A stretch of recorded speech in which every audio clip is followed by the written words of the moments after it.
Jai Hind everyone, welcome you all to Force Defense Academy. Today in this video we are going to talk about India and Nepal relation. Nepal which is our neighboring nation which is located in the north. तो हमने कई सारे Nations की बात करी, India China की बात करी, इंडिया रशिया रिलेशंस की बात करी।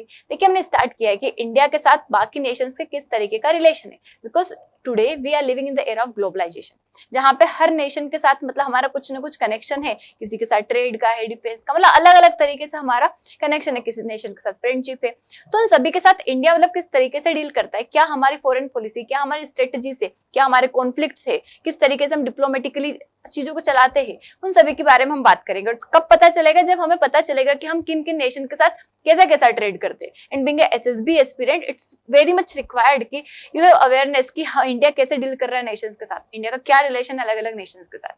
तो उसी सीरीज में आज हम बात करने वाले इंडिया एंड नेपाल रिलेशन की। You all know that Nepal is located in our north, जहाँ पे हिमालय से एक चाइना और इंडिया के बीच में एक स्क्वीज मतलब सैंडविच हो जाता है नेपाल।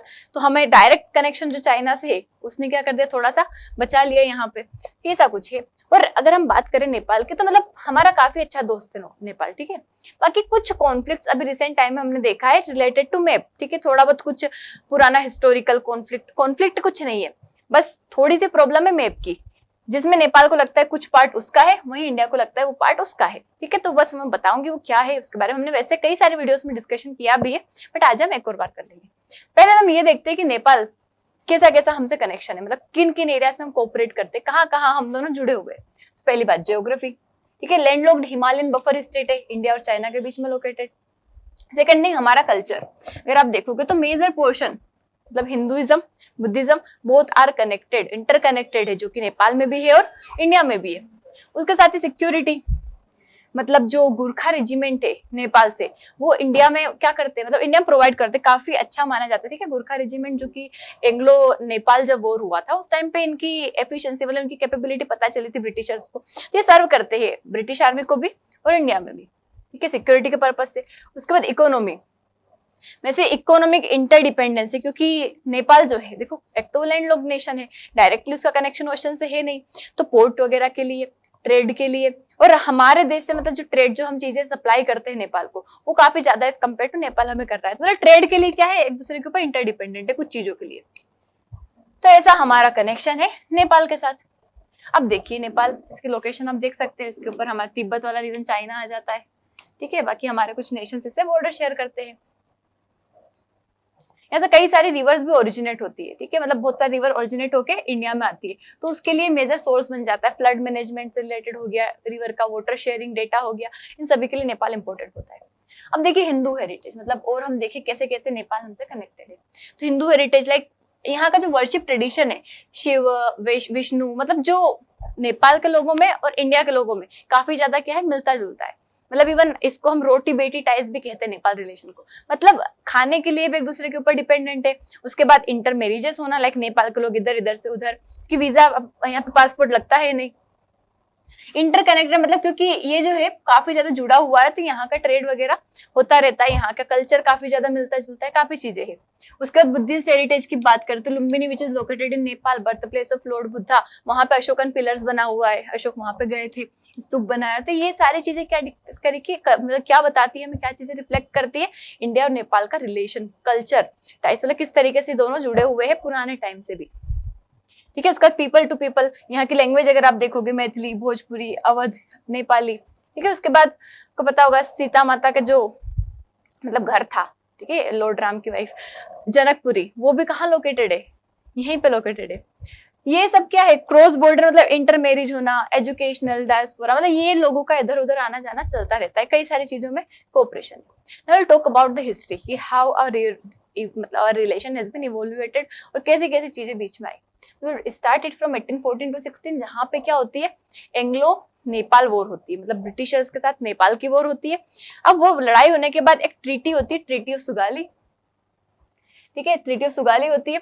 इसके अंदर मतलब गुरखा रिक्रूटमेंट भी चालू हो जाता है, क्योंकि उन्हें पता चल जाता है, बताया था जो मैंने आप लोगों को भी। उसका ट्रीटी ऑफ सुगाली जो है मैप डिसाइड कर देती है, मतलब बॉर्डर डिसाइड कर देती है कि जो हमारी काली रिवर है वो क्या रहेगी, बॉर्डर रहेगी किसके बीच में, नेपाल के बीच में और इंडिया के बीच में, ठीक है। उसका 1950 हमारी treaty of peace and friendship होती है, मतलब हम काफी अच्छा रिलेशन बनाने की कोशिश करते हैं नेपाल के साथ, क्योंकि यहाँ पे जो है चाइना ने तिब्बत को कवर कर लिया था।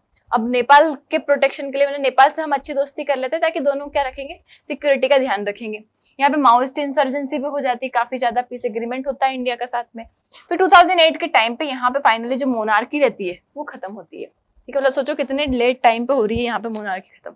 फिर उसके बाद कॉन्स्टिट्यूशन बनना स्टार्ट होता है, 2015 तक कॉन्स्टिट्यूशन बन जाता है।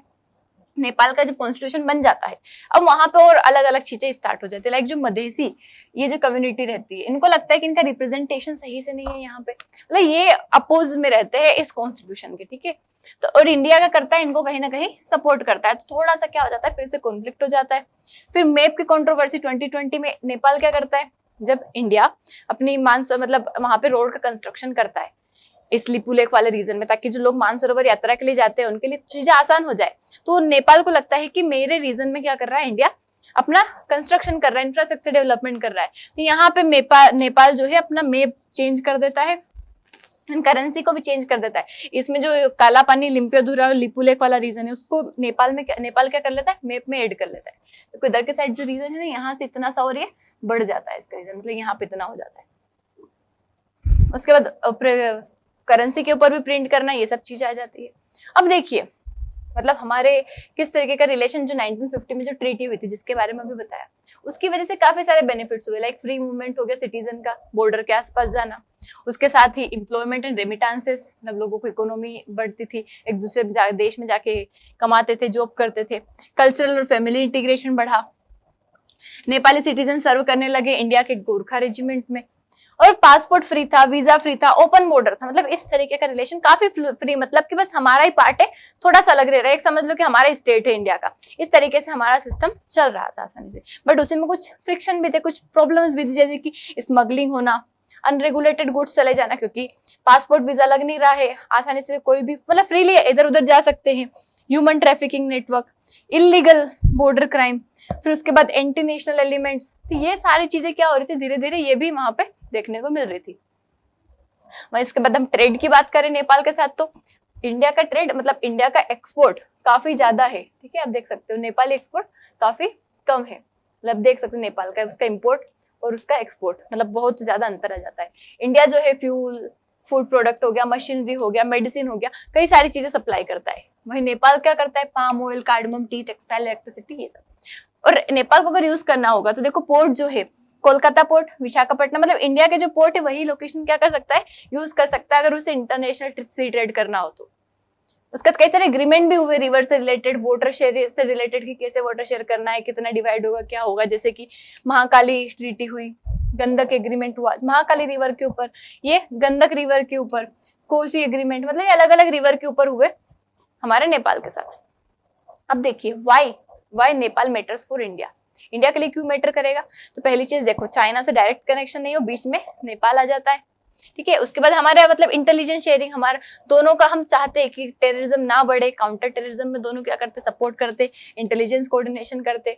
उसके बाद ग्रुप लाइक सार्क हो गया, बीबीआईएन क्या है, ये बांग्लादेश, भूटान, इंडिया और नेपाल, मतलब ये चार ये ग्रुप है, 4 नेशन का ग्रुप है। इसके अंदर सपोर्ट करना, रीजनल कनेक्टिविटी के ऊपर बात करना। उसके बाद हमारे देश में जो रिवर्स आती है उसका अप स्ट्रीम जो है, काफी सारे रिवर का आता है, जिससे अभी हमने बात करी थी, वो सब नेपाल से होके हमारे देश में आती है, इसलिए जरूरी हो जाता है, ठीक है। चाइनीज एक्सपांशन के बीच में बफर बनना, तो इसलिए हमारे लिए नेपाल जरूरी है। And why India is important for Nepal, तो ऑब्वियसली ट्रेड के लिए, वहां के लोगों के लिए, फिर उसके बाद उन्हें सी से अगर कनेक्टिविटी चाहिए उसके लिए, इन सभी के लिए क्या हो जाता है, जरूरी हो जाता है। सी पोर्ट से कनेक्टिविटी, ट्रेड पार्टनर हो गया, इकोनॉमिक लाइफलाइन हो गया, एम्प्लॉयमेंट, कई सारे लोगों को एम्प्लॉयमेंट मिलता है, रेमिटेंसेस मिलता है इंडिया से, वो infrastructure like road, railway, power की इसमें फंडिंग मिल जाती है इंडिया से, इसलिए नेपाल के जरूरी हो जाता है। अब देखिए नेपाल जो है ये बीच में बैलेंस का काम करता है, मतलब एक तरफ चाइना को भी बैलेंस कर रहा है और एक तरफ इंडिया को कर रहा है। कैसे, चाइना का जो BRI प्रोजेक्ट है उसका इन्वेस्टमेंट, मतलब उससे काफी ज्यादा पॉलिटिकल एंगेजमेंट बढ़ रहा है।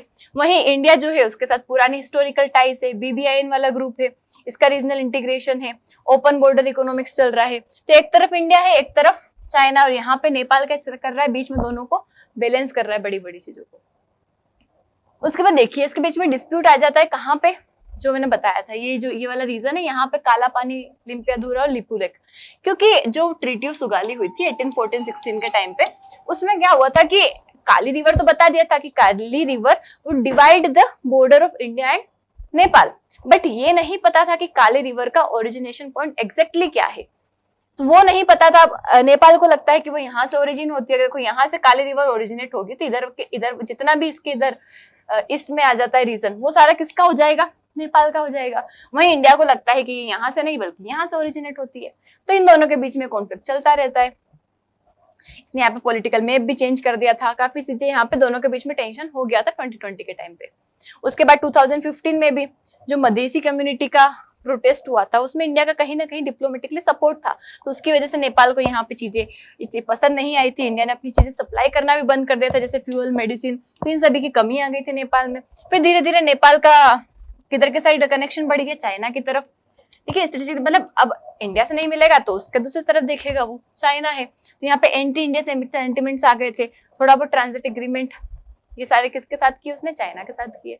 बट ऐसा नहीं है, देखो नेपाल का हमने कई टाइम पे जब भी उसको जरूरत पड़ी हमने मदद करी है, क्योंकि इंडिया की फॉरेन पॉलिसी है ह्यूमैनिटेरियन असिस्टेंस की, मतलब किसी को कहीं पे भी अगर मदद की जरूरत लगती है तो India would always be ready to help them. जैसे हमने कोविड के टाइम पे कई सारे नेशन में वैक्सीन पहुंचाई थी, ऐसे ही हमने नेपाल में भी पहुंचाई थी। उसके बाद अर्थक्वेक आया था यहाँ पे, तो वहां पे हमने अपना ऑपरेशन मैत्री लॉन्च किया था, उसका डिजास्टर रिलीफ में सपोर्ट, ऐसे कई सारी चीजों में हम करते।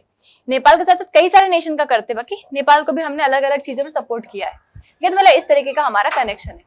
बट मॉडर्न कनेक्टिविटी और देखो आप, तो कई सारी चीजें, जैसे कि इंटीग्रेटेड चेक पोस्ट बढ़ जाना बॉर्डर पे, नया Jaynagar kurta cross border railway line है, ये बढ़ गई, मतलब क्या कर रहा है, कनेक्टिविटी बढ़ा रहा है।